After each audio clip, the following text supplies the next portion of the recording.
मित्रांनो, मी एक प्रश्न विचारला होता की रथसप्तमी या सणाला कोणाची उपासना केली जाते आणि त्याचं उत्तर मिळालं होतं सूर्याची उपासना केली जाते। पण मग हा रथसप्तमी सण येतो कोणत्या महिन्यात आणि या दिवशी काय काय केलं जातं, हाच प्रश्न मी आज आपल्या काही मित्रमंडळींना विचारणार आहे। मला सांग, रथसप्तमीला सूर्याची पूजा केली जाते, पण हा सण कोणत्या मराठी महिन्यात येतो बरं?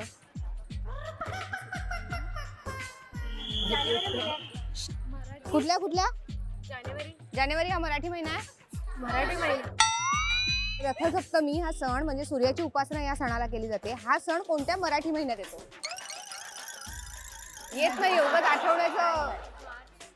मार्च मध्ये, ज्येष्ठ मार्च है ना, चैत्र वैशाख ज्येष्ठ मार्च म्हणजे मार्च ज्येष्ठ ना, मार्च ज्येष्ठ हो, मग धाकटा कोण?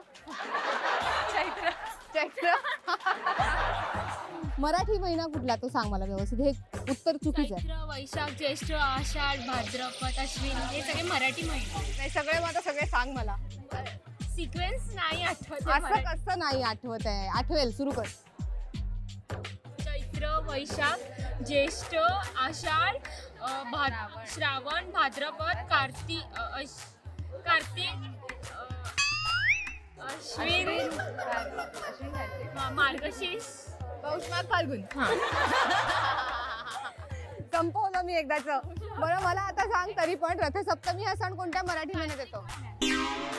ऐकलायस तू हा सण रथसप्तमी? मला असं वाटलं काय रथसप्तमीचा अर्थ छठ पूजा जे असते ना त्याच्यानुसार असेल तर कार्तिक सप्तमी आहे म्हणून त्याच्या आधी काही तर छठ पूजा। रथसप्तमी हा मी ऐकला नाही। नाही ऐकलंय तू? ऐकलायस का रथसप्तमी हा सण? नाही। तू ऐकलायस? ऐकलायस?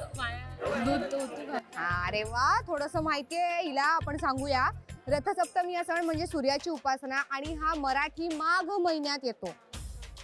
माघ महिन्यात हा सण साजरा होतो आणि हा आता कसा साजरा होतो सण तर ते पण मी सांगते।